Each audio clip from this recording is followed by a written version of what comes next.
This is a beautiful PowerBook 540C, which we restored on this channel several months ago. It had fallen victim to that perpetual enemy of 90s Mac laptops, brittle plastics, exacerbated by this poor hinge design, which, on this machine, puts the stress of opening and closing the lid directly on the plastic itself. But this adorable little package was well worth saving. In fact, it packed a heck of a lot of power and features for 1994, with a bright color active matrix display, the first ever Mac trackpad, a fast 68K processor, and notably, it was marketed as completely future-proof, able to be upgraded to the new PowerPC architecture. Well, I just so happened to pick up a pretty busted 540C at VCF East, which has a PowerPC upgrade already installed.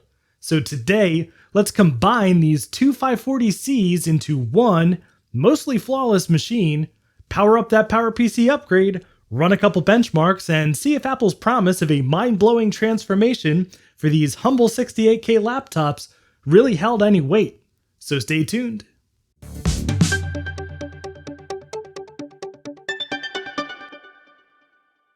And if you enjoy taking Apple to task for bold PowerPC marketing claims made decades ago, I hope you'll consider subscribing to the channel. I have some other Apple 68K to PowerPC shenanigans in the pipeline, so it's definitely worth sticking around. The PowerBook 500 series was beloved by 90s Mac users, packing plenty of power and utility into this svelte package. And the 540C was the cream of the crop. It featured a fast 68LCO40 processor at 33 MHz, up to 32 megs of RAM, a beautiful crisp 16-bit active matrix display, forward-facing stereo speakers, the first front-mounted trackpad on any laptop ever, and modular bays that could hold expansions or 2 batteries at the same time, providing up to 4 hours of runtime and being hot swappable, which is pretty amazing for 1994. Okay, there was also the 550C with an even bigger and better screen and processor, but that was only sold in Japan and it's impossible to find. Though check out This Does Not Compute's video where he went to extreme lengths to get a nice working 550C put together. Like many Macs of the era, these machines were sold as basically future-proof, with the little red Ready for PowerPC upgrade sticker that I'm sure got some Apple marketing executive a nice bonus that year, with the promise that this computer could be easily upgraded to a new processor later on. And not just a new processor, but a whole new architecture, going from 68K to PowerPC with a simple, user-friendly upgrade that anyone could do at home. I love the PowerBook 540C, despite its flaws and despite the fact that there's many much more capable PowerBooks that came out just after this. I love it so much that when I bought my 3D printer, my first main goal was to just make parts to put this machine back together. Make sure you check out that video right here. But at VCF East this year, I happened upon a very sad looking PowerBook 540C that I just knew I had to save. And according to the note that came with it, it has a PowerPC upgrade already installed. We booted it up in the VCF video, and we also discovered that it's maxed out with memory, with a nice 32 megabyte card installed. We also saw something weird. The card is reporting itself at 88 megahertz, which is definitely strange because the slowest PowerPC upgrade for this machine was the official Apple one with a 100 megahertz 603E. At least as far as I can tell. Aftermarket processors from Sonnet and NewerTech only went up from there, clocking as high as 183 MHz with the new Power 500, which is definitely a grail upgrade for me. So let's take apart this upgraded 540C, see what's actually lurking inside, and combine these two lovely laptops into one pristine example of a PowerPC 540C. And if you wanted to make a pristine example of your PCB project, look no further than the sponsor of today's video, PCBWay. Long a go-to source for PCBs, PCB prototyping, and even CNC machining and 3D printing, PCBWay is well known for their incredible quality and great pricing, and now they've added advanced PCBs, ideal if you need high-end, complex work.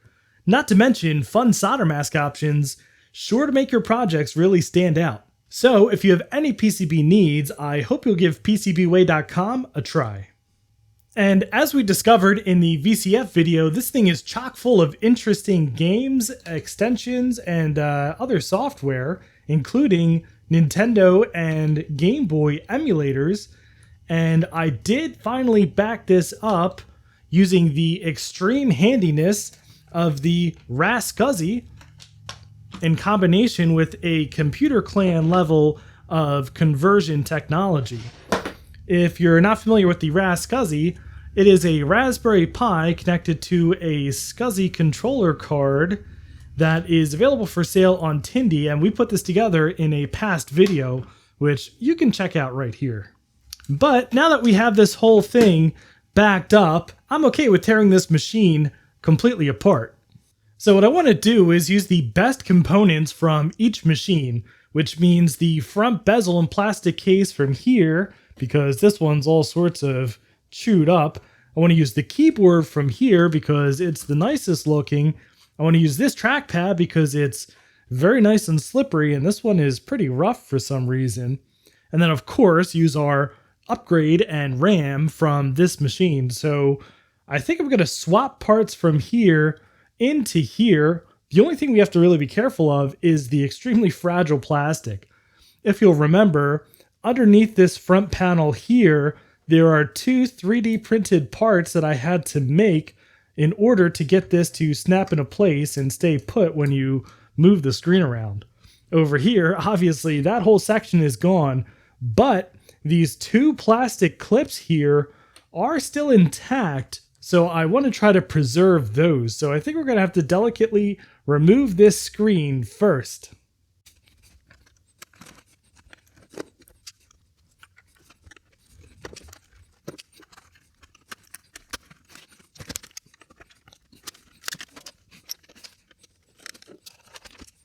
And one of the unfortunate things that happens to this laptop over time is this screw here just becomes loose. And that kind of exacerbates the disintegration of the plastic by putting so much play into the hinges, which are screwed directly into the plastic, which you can see here. The plastic actually just came straight off of the back of the display housing. And as suspected, this isn't broken in here. It's just worked itself loose over time, and we can tighten it right back up.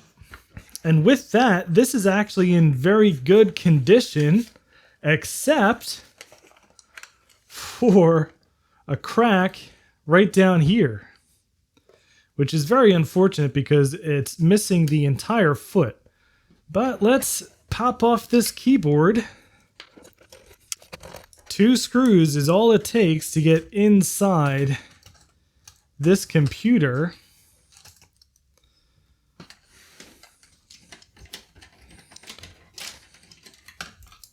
And looking at these more closely, it's actually the top of the case here which has this crack. So we can take the top of this case off, transplant it on here, and have a perfectly uncracked case.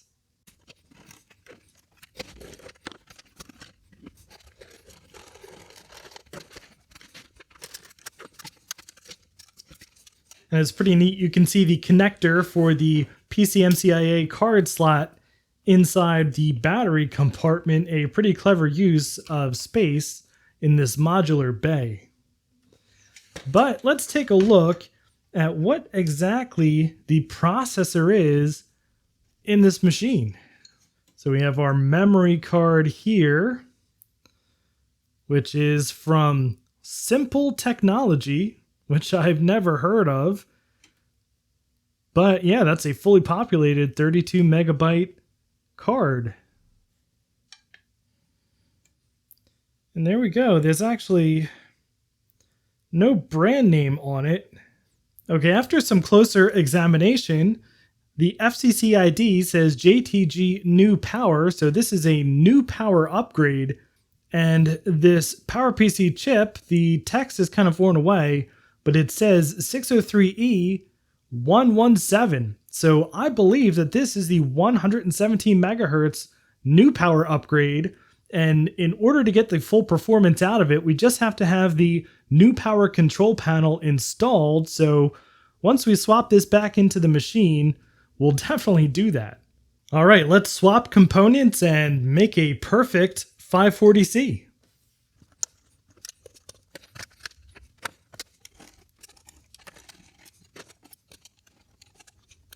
And as you can see, this is only half populated as opposed to our fully populated 32 megabyte module.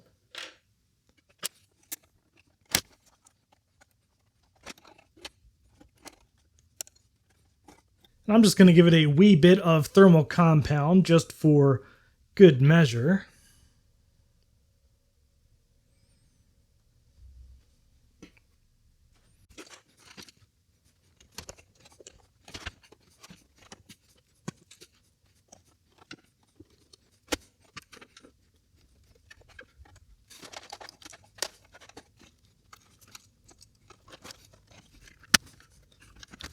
So here it is, our fully intact, beautiful PowerBook 540C with almost perfect plastics. We even have a working back door, which you never see on these things. This is so incredibly cool. And yeah, there's just one missing tab in here, which is the crack you might have just heard, but I can 3D print a replacement there. But the main thing is, it stays in place and it looks awesome. So the next thing I want to do is actually install the official PowerBook 500 with PPC upgrade software, which I've burned to this CD, which I think is System 752 with some extra enablers, which hopefully will let me get the full 117 megahertz to show up in Apple System Profiler in here, because actually what I've read is that that number can be inaccurate in what's reported in Apple System Profiler, because it's basically up to the software to report the correct information, and it's not actually detecting it from the hardware. So if you don't have the right software on here, that number could very well be wrong. So of course this doesn't have a CD-ROM drive, so we're going to bust out the gigantic chunky Apple CD 300, which was donated by Ron from Ron's Computer Videos. Thank you very much, Ron, and once again, our conversion technology. All right, so I am just going to do a fresh install, and this computer should feel pretty darn fast with System 752. But then I want to install my favorite version of macOS 8, the 8.7 beta, which is actually the beta of 9.0. And this is something that could not run on this machine if it wasn't a PPC machine, which will make it extremely cool to run it on here. Okay, well, it did not want to install System 752 or boot from that install CD, so we're just going to go for a Hail Mary and try to install 8.7 straight away. And maybe this will see the full processor right out of the box. Let's just make sure we have a PowerPC machine selected with Wish I Were, which is a control panel that lets you kind of pretend to be other Macs. So we can set it to PowerPC 5XX PPC, which is technically what we are. So let's try to install like that. Otherwise, we'll go down to one of these Power Macs that could take 8.7 natively, but maybe this will work. Let's see. macOS 8.7 install. All right, I've got macOS 8.7 running on here. Well, mostly. It's being a little weird, and maybe you can tell from this screen here, but we'll get to that in a second. The main point is, this is incredible. This is basically macOS 9, which is PowerPC only, running on this tiny 68K laptop. And it was a little bit of a struggle to get it installed because using Wish I Were tricked the installer into running and installing it on here, but of course when you try to restart, macOS 8.7 says, I can't possibly work on this machine, and gives you an error. So you have to do a little bit of res edit hacking, which is kind of hard to find on the internet, especially for macOS 8.7. Luckily, the instructions for 8.5 work just fine, and I'll link to the page on archive.org, which has the working instructions in the description below in case you're trying to install 8.7 on your own PowerPC upgraded PowerBook 540C, which I'm sure is a very common thing to do. But here we are, except that the background seems to be retaining the windows drawn over top of it. I'm not really sure what that's about, but it does work. And right here on the RAS-SCSI, I have a drive running which has the PowerBook 540C 68K benchmarks.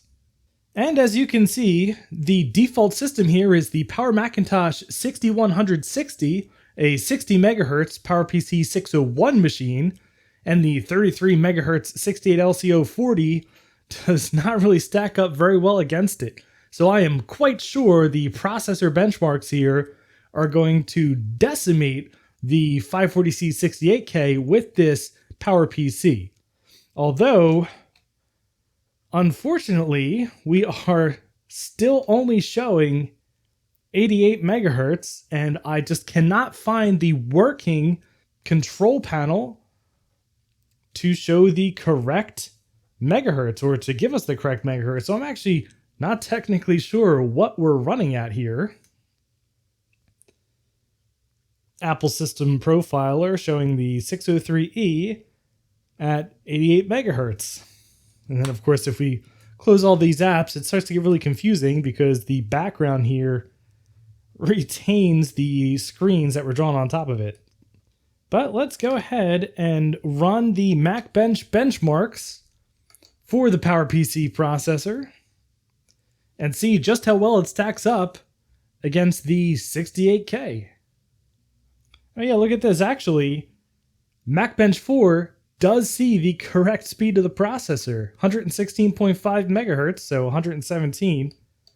So that's good to see. We are actually getting the full performance out of it. Excellent. All right, so that is one heck of an improvement, actually. The PowerPC 116.5 megahertz got 117% of the Power Macintosh 6160 megahertz, which actually I think it would be a little bit faster, but in any event, definitely an improvement over the 37% that the 68K 68LCO40 processor scored, and floating point, well, that's a bit better of a story. 145% of the baseline PowerMac 6100 compared to the 68LCO40, which got a stunning 1%. So all in all, I think it's safe to say that this upgrade, well, does make a huge difference. One of the common criticisms of this type of PowerPC upgrade is that you're turning your good 68K Mac into a lackluster PowerPC Mac. But I think the case with an LC 68K processor, which is the low cost and no FPU version of that processor, this PowerPC card, adding the FPU and adding all of that performance makes a huge difference. And this machine is now incredibly cool, running an operating system that it was never designed to run, albeit a little strangely and a little slowly. Might go back to 8.1.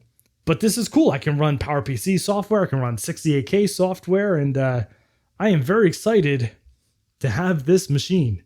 So that'll do it for this video, and we've built an epic example of an almost flawless PowerPC, PowerBook 540C, but I've been really interested in these 68K to PowerPC upgrades. I think they're really fascinating, and I have a few now. I've got one of my Quadra 700, I've got one of my LC 575, and now we've got this one in the PowerBook 540. So I'm really curious to see if it was such a dramatic improvement in all of those other machines as it was in this PowerBook. So I think I want to do some testing on all of those machines and see just what kind of a value it would have been back in the day, and also, is it a value today for running classic games? But if you enjoyed this video, I'd appreciate a thumbs up, and if you'd like to see more PowerBook shenanigans like this, please subscribe down below, and thank you very much for watching. And a special thanks to Chris Allegretta, Chris Calderon, Chris Nelson, Greg from HutK Mods, Justin D. Morgan, Nick Hamsey, Stig124, and Tom, who are my highest tiered patrons, and all of my Patreon supporters for helping to make these videos possible.